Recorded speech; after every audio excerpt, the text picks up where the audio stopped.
4차 건강 모임인데요. 오늘의 주제는, 지난번에는 장이었었는데, 오늘의 주제는 장과 뼈와 피, 세 개입니다. 다음 장으로 한번. 자, 우리가 지난 시간에 뭘 했던가, 이거 기억하는 시간인데, 잠자는 거예요. 잠을 잘 자자. 11시부터 2시까지는 늘 숙면에 있는 것이 좋다, 뭐 이런 얘기죠.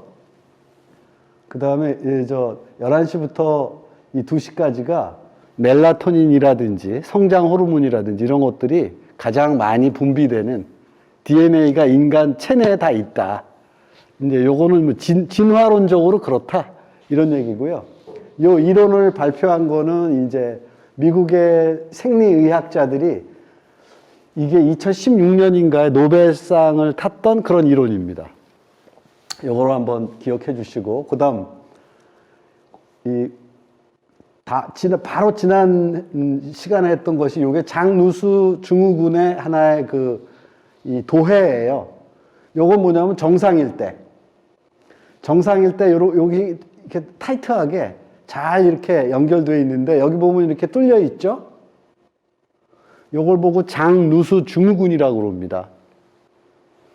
그래서 가령 이제 스트레스를 너무 많이 받거나 너무 과음을 하거나 아니면은 중금속을 너무 많이 섭취를 하거나 또는 이제 약을 이 과잉 복용을 하거나 그러면은 이 장 자체가 늘어진다는 거죠. 이런 식으로. 그래서 원래는 이제 이렇게 영양소라든지 기타 유익한 물질이 여기를 통해서 이렇게 잘 흡수가 돼야 되는데, 이런 경우, 리키 겉이라고 하는 것은 뚫려 있는 장, 이런 뜻이에요. 이렇게 새는 장, 새다. 그러니까 이런 경우에는 이게 약이라든지 음식물 찌꺼기라든지 이런 것들이 그대로 혈관 속으로 그냥 들어온다는 거예요. 그래서 이게 전신으로 퍼지게 되는데, 전신에 퍼지게 되면은 만성 염증 상태로 되는 거죠. 그런데 가령 피부가 취약하면은 이제 피부염이 생기고, 그 다음에 무릎이 취약하면은 무릎 관절염이 생기고, 그 다음에 뭐 예를 들자면 뭐 여기가 하면은 이게 뭐죠? 대상포진 같은 게 생기고, 그러니까 모든 질병의 출발점이 장의 누수로부터 온다라고 하는 이제 이론인데, 이게 뭐냐면 최근에 매우 각광을 받고 있는 이론입니다. 그래서 장을 제일 먼저 치유하는 것이 모든 질병 치유의 첫 번째 순서다. 그래서 요새 유행하는 제품이 유산균이에요. 유산균을 먹어서 장을 편안하게 만드는 것이 중요하다, 그런 건데, 유산균을 먹는다고 해서 이것이 좁혀지지는 않아요. 그래서 그러면 이걸 어떻게 좁힐 거냐, 이거에 대해서 지금 현재 공식적인 이론은 없어요. 근데 이 방에서 주장하는 것은 본브로스다는 거예요, 이렇게. 왜냐하면 이게 이제 여기가 장 내고, 요 안이 이제 핏줄인데, 요거에 용모거든요, 이런 것들이. 이 용모를 만드는 것이 단백질, 그 중에서 이제 젤라틴 이런 거죠, 이게. 이 물질이. 그래서 그런 거를 먹어줘야 이게 코팅이 된다, 이제 이런 주장인 거죠. 그래서 이제 일단 이 장누수 증후군을 해결하는 것이 가장 첫 번째다. 이게 되지 않으면은 뭐 설사라든지, 그 다음에 무슨 변비, 그 다음에 이제 이런 것들이 동시에 발생하게 되는데, 우리가 요새 면역력이라고 하는 게 대세예요. 하도 코로나 때문에 요새 고생을 하고 그래서, 그럼 도대체 면역을 수행하는 그 기능이 뭐지? 라고 할 때 크게 두 가지인데, 요 위에 있는 세포 그 자체가 이제 뭐냐면은 이 면역력을 담당하는 요런 이제 기능을 하죠. 요것이 이제 세포맥의 면역이라고 그래요. 요거 자체를. 요런 데 있는 세포들이 그런 역할을 수행하는 거를 세포맥의 면역, 이렇게 얘기를 하고, 그 다음에 요 피가 그런 역할을 이렇게 수행하는 거, 요걸 보고 체액 면역이라고 그래요. 그러니까 요거는 뭐냐면은 이미 고정되어 있는 거고, 이 장내에서. 그 다음에 요거는 피가 전신을 돌아다니면서 뭐냐면 면역 기능을 수행하는 거죠. 모기에 물렸다든지, 예를 들자면. 아니면 여기가 칼로 찢어졌는데 예를 들어서 균이 들어간다든지 이런 것들을 집중적으로 이걸 처리하는 기능은 이제 여기에 백혈구가 이제 그런 기능을 수행을 하는 거죠. 뭐 혈소판 마찬가지죠. 이렇게 이게 찢어지게 되면 그게 딱지가 지게 하는 그 기능을 이제 혈소판이 하게 되는 거죠. 그래서 크게는 세포 그 자체가 하는 면역 기능과 이 체액, 혈액까지 포함한 체액이 면역 기능을 수행한다. 이게 이제 지난 시간에 저희가 했던 내용입니다. 그 다음 장으로 넘어가면. 자, 이제 우리가 이제 도대체 이게 이제 뭐냐면 아까 제가 피를 얘기를 했는데 피가 어디서 만들어지냐라고 제가 이런 그림 말고 물어보잖아요.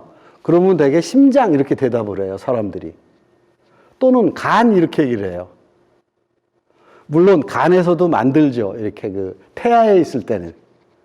근데 일단 그 사람이 어머니의 그 자궁에서 일단 나오는 순간은 이제 그때부터는 이 뼈에서 만들기 시작해요. 피를. 그래서 되게 이제 그런 하나의 이제 일반 지식이 없는데 여기서 보게 되면은 이 뼈, 골수에서 만든다를 기억해 주시기 바랍니다. 그 중에서 가장 이제 중요한 뼈가 골반하고 장골이에요. 장골은 이 허벅지를 이제 이렇게 여기를 지탱하는 뼈를 이제 장골이라고 그러거든요. 여기에서 주로 만든다라는 건데 이 안에 요 골수 안에 조혈세포가 있어요. 여기서 이제 이 복제를 하면서 쭉 만들어내는 건데 적혈구가 있고 백혈구가 있고 혈소판이 있죠. 근데 적혈구는 이제 주로 기능이 뭐냐면 영양소를 운반하거나 산소를 운반을 해요. 그 다음에 요거는 백혈구는 뭐냐면 말 그대로 이 면역 기능을 담당하는 중요한 기능을 해요. 이렇게. 백혈구가. 그래서 이 백혈구가 적거나 그러면은 면역 기능이 잘 수행이 안 돼요. 그래서 왜 선천성 면역 자체가 잘 안 되는 사람들이 있잖아요. 이게 이제 이런 이제 이렇게 백혈구의 기능이 아주 떨어져 있는 그런 사람들이고, 그 다음에 혈소판이라고 하는 것은 이제 되게 응고시키는 능력을 가지고 있어요. 이렇게 찢어졌거나 아니면 파열이 됐거나 그럴 때 이 혈소판이 그걸 막아내는 거예요. 촘촘하게. 크게 이제 이게 세 가지 이제 이렇게 영역이 있는데, 요거는 이제 뭐냐면 이거를 진짜로 사람 뼈인지 뭔지 모르겠어요. 제가 이게 구글에서 이제 딴 건데 이렇게 생긴 거죠. 요 안이 이제 이게 골수인 거죠. 그러면 이 골수를 무엇으로 채울까? 사실은 동물의 골수가 제일 좋죠. 사실은. 그러니까 동물의 골수가 인간의 골수와 구조적으로 별 차이가 없기 때문에 이걸로 만드는 하나의 약이 됐든 음식이 됐든이 가장 좋은 거죠, 사실은. 이렇게 생겼고요. 그 다음에 이제 여기서 보면 그러니까 기본적으로 장이 튼튼해야 되고요. 장이 이제 이렇게 빵꾸가 안 나 있어야 되고, 그 다음에 기능이 활발하게 돼서 영양소가 잘 흡수가 되는 거죠. 그 다음에 이제 이물질이 들어가지 말아야 되고, 혈관에. 이것을 담당하는 게 장의 하나의 기능이에요, 이렇게. 특히 소장하고 대장이. 이게 좋아야 되는 거죠. 그 다음에 이제 이런 하나의 이 영양소와 산소가 그러니까 그런 하나의 영양분이 뼛속으로, 특히 골수를 탄탄히 하면서 이제 이 피를 잘 만들어내야 되는데, 근데 적혈구는 이제 산소와 영양분을 이제 전달하는 역할을 하게 되고, 노폐물을 배출하게 되고, 면역 세포로서의 역할을 하게 되는 거죠. 그럼 부족하면 어떻게 되냐, 이게. 기능이 이제 부족하거나 아니면은, 요게 동그랗게 잘 돼 있잖아요? 근데 나쁜 피는 어떻게 되냐면 이게 깨져 있어요. 아마 깨져 있다고 하는 거를 여러분들은 아마 본 적이 없을 텐데, 실제로 그 현미경으로 이렇게 보면은 요게 어떻게 돼 있냐면 이렇게 찌그러져 있어요. 이렇게. 동그랗게 이렇게 돼 있는 게 아니고. 그래서 부족하게 되면 일단 뭐냐면 빈혈이 생기죠. 예, 그러니까 특히나 이제 여성들은 생리를 하기 때문에 남자보다는 빈혈이 생길 확률이 되게 높아요.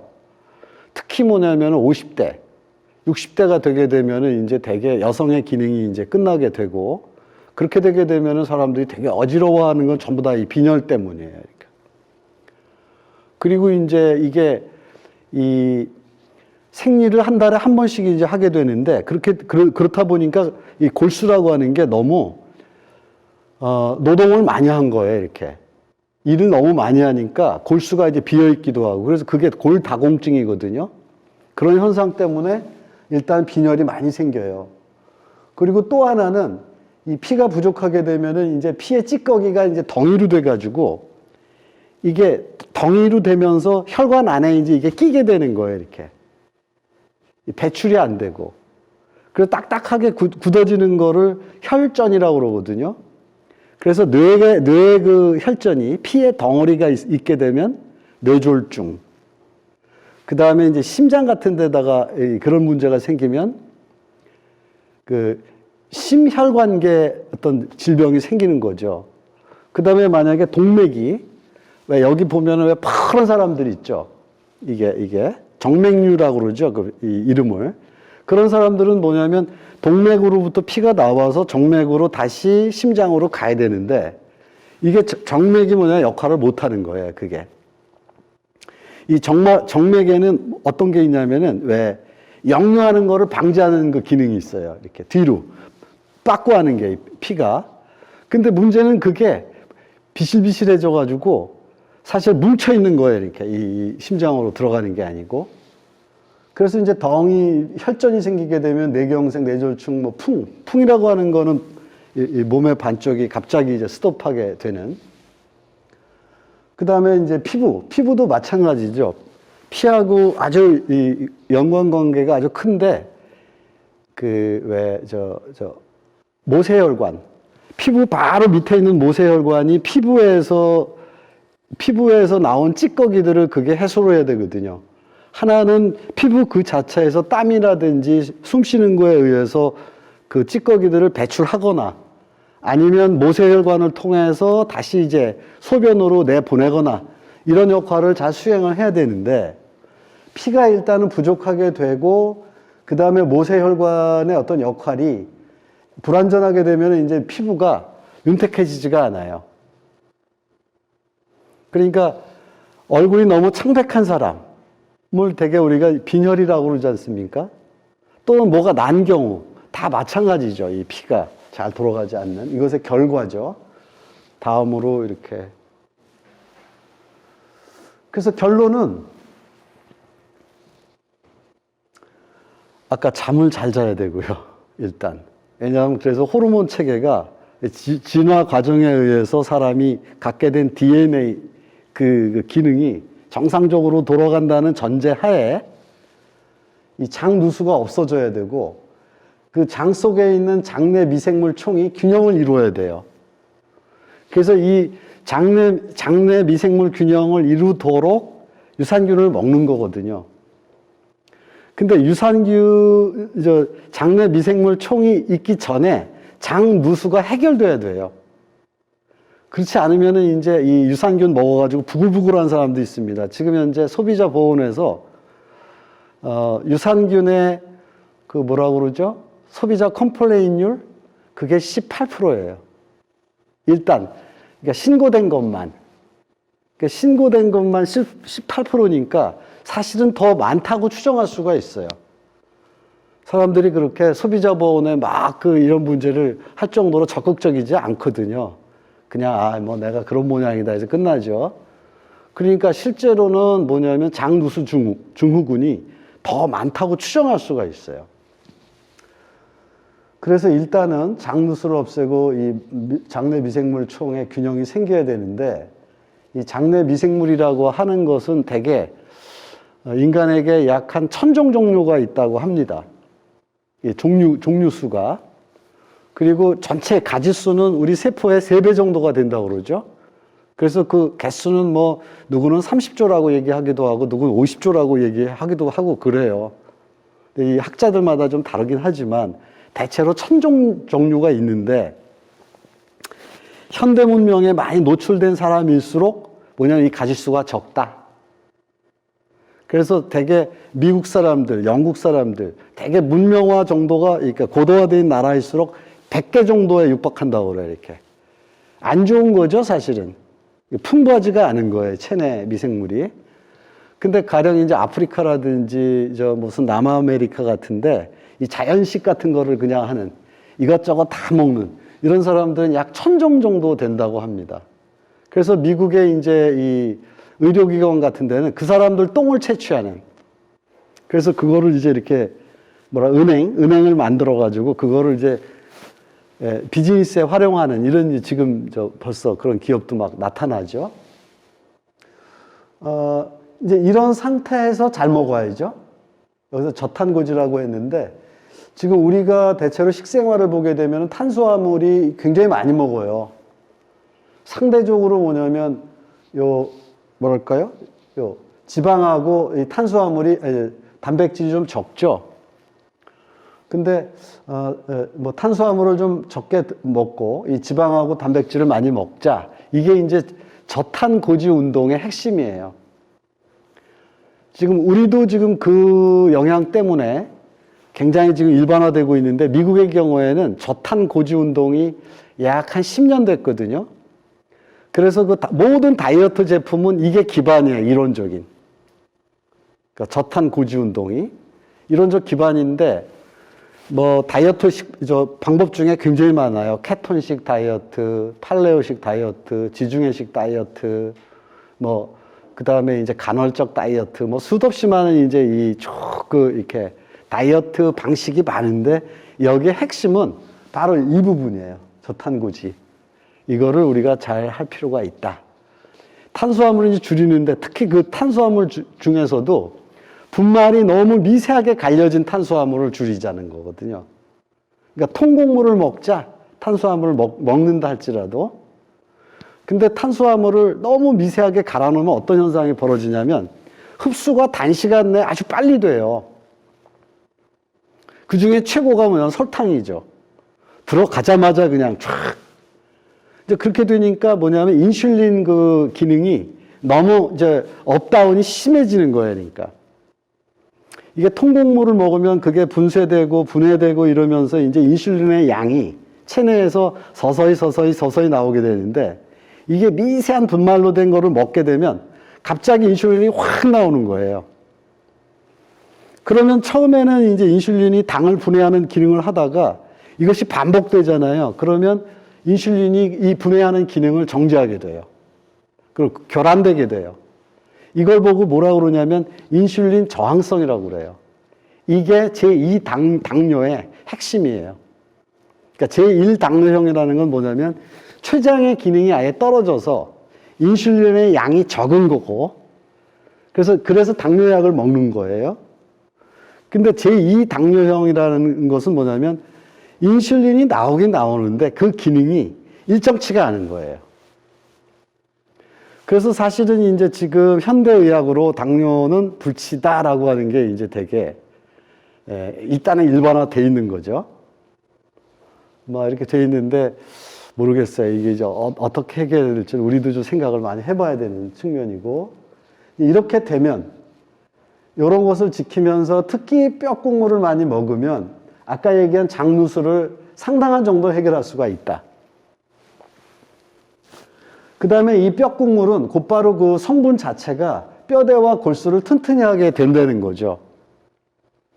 그래서 아까 얘기한 모든 다이어트 운동에 지금 현재 본브로스라고 하는 게 아주 기초식품으로 들어가게 돼요.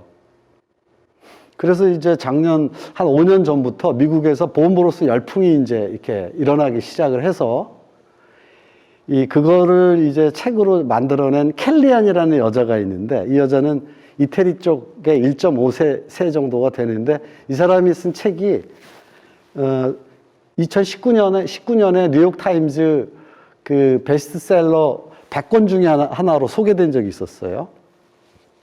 꽤 이제 인기가 있는 거죠.